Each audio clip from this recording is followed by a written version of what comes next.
Hey everyone, welcome to today's episode of Master Your Coaching Biz, the podcast.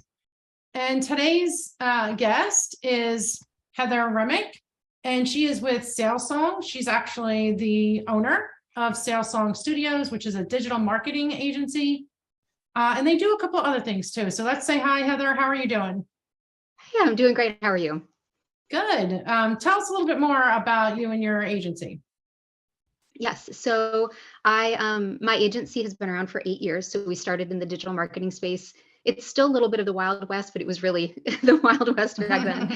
And I actually come from corporate. I worked in Fortune 500 in marketing a long time ago. So I have that corporate aspect, but I really enjoy working with newer businesses, smaller businesses to mid-sized businesses in order to grow them online specifically. So if they offer a service or sell information online, that's kind of our niche spot in order to help people, to get established and grow. Yeah, awesome. So thinking about that, actually, so most of our audience are those new or newish people, or people even trying to scale, coaches, consultants, or service providers. So, I see here from your bio that you support businesses by increasing their revenue, scaling online, kind of that support. What does that typically look like for a new, like say a new coach coming into the online space? Yes. So if they're coming into the online space and they've had clients and they have testimonials and case studies around some of the results they've gotten offline, that's an ideal situation so that we can go ahead and utilize that positioning in order to scale them. If they're new to coaching online and new to coaching and they're starting online and they haven't coached in the past, we'll take a look at the other things that they've done and see where those skills transfer online so that we can go ahead and position them with those skills as well. Online positioning is really important. Honestly, we're selling information without meeting anyone in person. They're purchasing over the computer. So there's a lot of, distrust for a lot of people. So part of our job is to build that trust, position our clients well so that they can see the value of, working with our clients and then, make them feel comfortable and secure in their purchase. Yeah, awesome. So how do you start doing that? Yes. So when we have a client first come in, one of the first things that we do is we'll do a brand archetype, get to know their personality, get to know how they present best. Some people are very good with voice, and podcasts are phenomenal for them. Some people are great with video. Some people are prolific writers. So we always work with their skills because that's the easiest way to grow, and it's what shows them in their best light when it comes to content creation. And then there are just some things that we have to do when it comes to building out that process. We'll build out 1 or 2 lead magnets, sometimes 3 lead magnets in order to get those leads in. And then we will build out, I call it a conversion event, but it's an event that gets that lead more ready for the sale, starts to understand more a little bit about what the coaches or the consultants about, what they offer, how they serve them, what the results would be, those types of things in order to move towards the sale. And then obviously if they need a sales page or sales call or they close on DMs, whatever that looks like, we'll go ahead and build out that process. We do take a look at onboarding. Onboarding done well can increase the sales or resales on the back end by about 70%. So we always make sure that we hit onboarding to help those sales, in the future, and then take a look at fulfillment as well. So those are kind of the 5 key areas that we focus on. Okay. All right. Awesome. So, so I know when we are, first starting out and a new coach is kind of looking at how do I even start talking about myself? How do I even start marketing myself? And they don't have the resources to hire somebody out.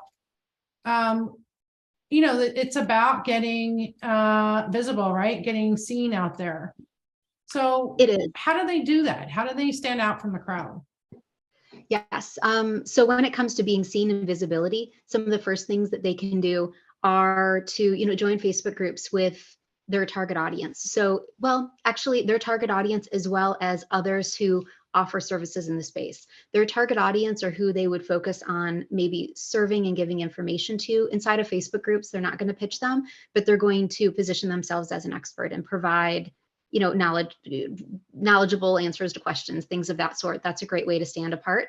When it comes to the aspect of connecting with people in your space, sometimes they are, you'll meet people who hold your audience, but they don't have competitive offers. So you have the opportunity to maybe refer and share within your audience. You can come in as a guest expert inside of their mastermind or coaching program to provide information to their audience. There are great ways to support each other in your growth, and then, share clients as they grow out of, the coaching of one client into another, or as they need additional services. When it comes to the positioning around visibility, it's really important to really hone in on what you want to be known for. That detail, it's kind of like, the way that I say it, it's kind of like water cooler talk, right? So if I'm talking with a friend and they say, oh, I really need someone who will help me, grow my lawn care business. They would think of you as someone who grows those types of businesses. Or I really need someone who handles social media, for my business. I have no clue and I need to grow this. Then they can refer you for that. So being really specific about what you want to be known for and making that very clear messaging is going to help people move forward. And that builds trust. And then in that, sharing testimonials and case studies and things like that on your page so that people can find you in these groups and things, and then come over to follow you. They'll click on your profile, they'll take a look at what you have. If, you've put some great content information out and they really find value in you, they'll start following you and connecting with you further. All right. Yeah, I agree with all of that. So I heard you talk a little bit about, the brand and standing out from the crowd with your brand as well. How do we use, buyer psychology in positioning ourselves or in being able to stand out and make sales? Yes, that's one of my favorite things. I actually have a background in psychology, and the merging of marketing and psychology together in an authentic way that serves people is a brilliant move to make when it comes to connecting with audience. And part of it is understanding where they are now. What is their schedule like? What is the availability for time? So, if you have an audience that's very, very busy, I think most of our audiences are busy, but they only have short little periods of time. Like, let's say you're selling to stay-at-home mothers with small children. Those videos that you create should not be more than 5 to 7 minutes at max. And you can have several of them, but they need to see where they can get to a stopping point pretty quickly, because they're going to be off and running to do other things and come back again, right? Whereas there are some audiences who want to set aside a half an hour in their schedule and knock something out, right? If they're working, a full-time job, and they can go ahead and schedule that in. So it's taking a look at, the calendar of our audience and the schedule of our audience, and make sure that we're creating content and creating an opportunity for a conversion event that fits in with their schedule. I look at holidays and seasonal calendars as well when it comes to creating content and moving them forward. In the weight loss industry, the first of the year is fantastic. Right before spring is fantastic. So take a look at those calendars and see where you can kind of insert your business opportunity into everyone's calendar year, so that you can help them move forward without necessarily having an open cart, closed cart date if you don't have that on your offer. And and I would, sometimes I even take a look at the personality type of my clients' audiences. So like one of my clients, he worked on Wall Street. He has his PhD in finance, brilliant guy, and he's teaching people how to invest. So his audience they tend to be professionals. They tend to be very type A. They like details. They're that sage, knowledge-based professor type personality. So we know that they consume well in audio, and they also consume well in video, right? So knowing that, we're going to go ahead and feed them that type of information, because that's how they learn best. Yeah, I like that. So trying to kind of hone in on your ideal clients, way of learning and how they ingest information. And I think that's really important. And I think that, kind of what you're saying revolves around making sure that we know who our ideal client is, and some really good specifics around it. Like, where do they like to hang out? Where do they like to get their information? So when you're thinking about, so I think that all kind of goes together with that ideal client. And, the new coaches that are listening in, sometimes they feel like they can't really narrow down their niche or narrow down to one ideal client avatar, right? Because they feel like, I'm limiting myself. I'm not going to have as many sales. And I try to talk around like, you're really going to get more sales. You're really going to be able to help more people when you're very specific. But just kind of thinking around the psychology and the positioning that you're talking about. Can you talk a little bit about that? Absolutely. And you're 100% right. When I start working with clients who are on the smaller scale or moving online, we do niche down quite a bit. And sometimes it's niching inside of a specific industry. Like, let's say that you have a marketing agency and you're niching down towards, holistic health coaches, right? I know that it feels like you're moving to a smaller audience, but the fact is that when they come across a marketing agency, all the other marketing agencies are going to be providing to everyone, and then they're going to come across yours and think to yourself, they're going to know how to communicate with my audience. They're going to know how to speak for me. They're going to understand my brand more because they work with brands like mine, and they'll understand the competitive market as well. So they actually choose you more. Generally, when I'm helping build brands, it's right around the 2 to 3 million a year mark that we start to expand that audience and scale out. So truly starting niche and growing there and then looking at the opportunity for expansion later is 100% the way to go. Without question. Yeah. You'll make so much more money and you'll work with higher quality clients, and the conversations will be higher quality. You'll be able to increase your rates quicker.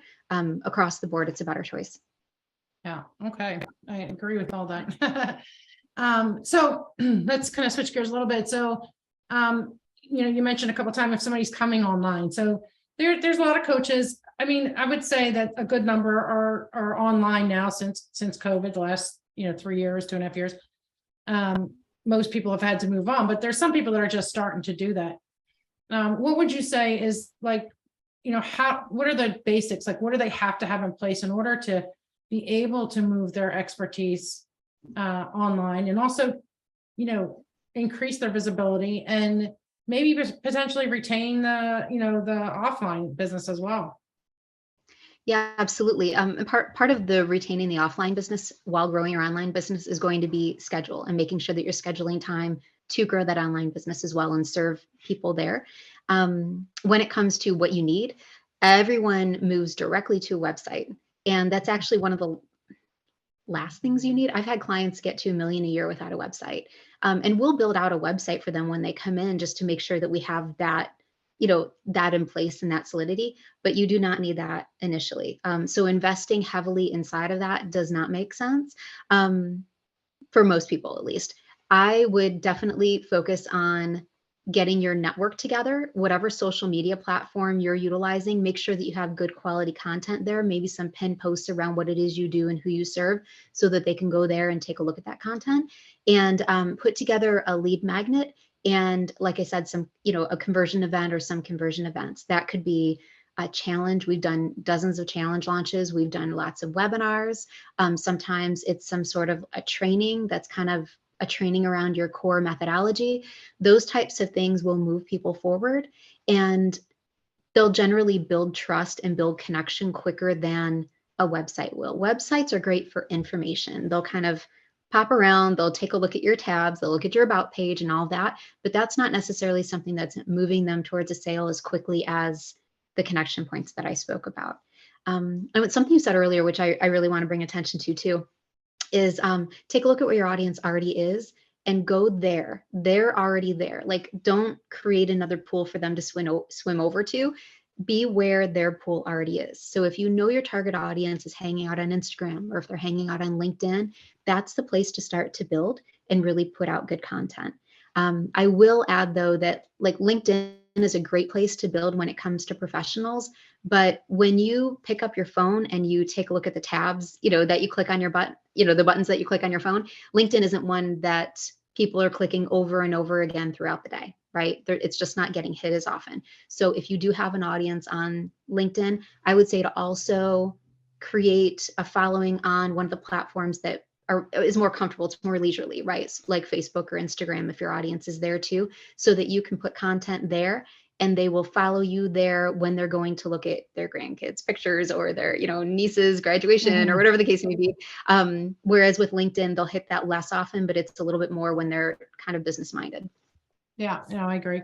So some kind of, you can have that audience on LinkedIn. I have a pretty big audience on LinkedIn as well, but I'm constantly taking them over to Facebook. So it does work better to get them more engaged on a personal level. And I think that's what we have to do, right? We have to connect with people more so on a personal level, as coaches, like at least the getting to know us part, right? Our personality, what we believe in. Yeah, what we stand for. So I think that's really important. And you can do that on LinkedIn, but like you said, I think it's more impactful and powerful on a more casual atmosphere like Instagram or Facebook or TikTok, whatever you're going to do there. I think so too. Yeah. And some of the content can be shared, from one to the other. Sometimes, people will post on a Monday on one platform and on a Thursday, that same post on a different platform, so that the audience is engaging in different ways and, kind of testing the waters. But that said, yeah, you want to make sure that you're somewhere where they're hanging out as well as somewhere they're doing business in an ideal world. You mentioned personality, for them to share their personality and build trust. I was actually talking with one of my clients today. We were having a conversation around her doing, actually, she's a phenomenal woman. She's in really great shape, but she's not in health and fitness space at all. And she does mixed martial arts, and she's done it for years, but she's never spoken about it and talked about it in any way.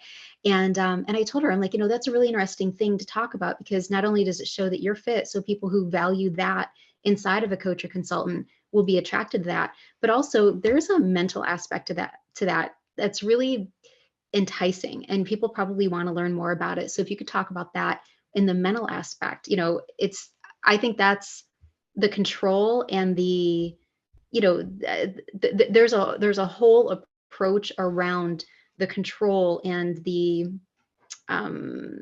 I don't know, the decisions that you need to make in a quick time frame around MMA. And I think that you can utilize that structure to kind of moving into your consulting and coaching opportunities as well, talk about that. But I know for me, when I'm looking at hiring a coach or consultant for myself that's really integrated into my life, I take a look at their lifestyle, because I'm attracted to people who have balance in their life. That's something that I always strive for, and I've done a decent job of finding. So I'm not going to be attracted so much to someone who's very, very hustle. And 24/7, I have children and I want that balance, but some people are really attracted to that. So when you talk about your life, you give an opportunity for people to see how their life emulates yours, or if it emulates what they want to be, then they can kind of fit into that as well. So business is good. But talking about life is also good. I'll give my clients, it's a spreadsheet, but you could literally take a piece of paper and make 3 columns: burdens, beliefs, and what bothers you. So bothers, burdens, and beliefs. And if you take a look at them in business and in life, you can kind of start to jot down some of the things that are burdens, kind of like external things that are on your shoulders, your personal beliefs, and then the things that bother you, especially inside of your industry. And that's such a phenomenal way to create content, just by taking those little tips and expanding on them. Yeah. And especially like when you're in the industry part, we talk about, what is it? It just went right out of my head. It's a term for marketing, but anyway, it's a type of marketing, but anyway, yes, where we're looking at disruption marketing. So we're looking at, disrupting our own area of expertise in our own industry. What don't we like about it? What are the things that we want to change about it? I do caution people, though. I have to say, I've seen a lot of negative stuff where 1 or 2 people or whatever, a group of people are like just consistently with the negativity. And I think you have to balance that, because otherwise you just come off as, to me, they look like the complainers now, and I don't really want to listen to them anymore. And so I unfriend them or I block them or whatever.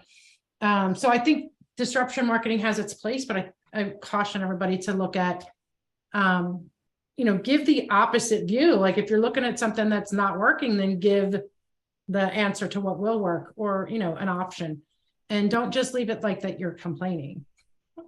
Absolutely. I mean, honestly, I usually use it as a differentiator. So like for me with my agency, we believe in build out, not just consulting. So we do consulting, but we also do build out to help support the coach or consultant so that they can do what they do best. That's something that we firmly believe in. And we also believe in the opportunity to create messaging and be consistent throughout, the customer journey, right? So if that's a belief and that's something that is, I think, a burden in the industry, because a lot of people, when they're starting off, especially, they'll buy a course for social media. Let's say they buy a course for TikTok and they buy a course for webinars and they buy a course that has email responders, and they'll plug and play these. And there's nothing wrong with that in general, but they're not adding in their messaging and their personality. So when people go through that process, it feels like a different kind of like voice connecting with them, and it breaks trust. So it's not speaking, it's not necessarily complaining about the industry, but it's talking about some of the things that we've noticed that haven't necessarily worked when it comes to scaling a business to, a certain extent. So it doesn't sound complaining, it sounds more opportunity focused. And if you can position it like that, it tends to work really well. Yeah, awesome. All right, so we're actually coming down to the end of our time. Okay. It was a great conversation. What, if we could kind of just put into very specifically, what would you say for new coaches, tips for just getting online and getting visible? One or two kind of really clear things, like action items they could take. Yes. I really like, if you're good on video, I like the algorithm of YouTube. It is owned by Google. There's search opportunity inside of that. So being specific and very clear around what the YouTube videos are called, there's a great opportunity around that. And then making, going to those in-person events and making connections with your audience and your coworkers, more or less, inside of the space, you can build connections, and that'll, create opportunities for podcasts and speaking engagements and partnerships that will grow your business so incredibly quickly. So those two things, when it comes to content and relationships, I would say are some of the best moves you'll make inside your business early on. Yeah, I love that. We can definitely use in-person networking to help with our online business. Yeah, absolutely. Yeah. All right. Well, thank you so much, Heather, for joining us. And guys, if you want to reach out to Heather, see what she's up to, you can go to salesong.co. And also we'll have some links in the show notes, obviously, for social media for you to reach out to her as well. And I hope you got a lot out of this episode. We'll see you on the next one. Thank you so much, Heather. Thank you, Cheryl. It was great. All right. Bye-bye. Bye.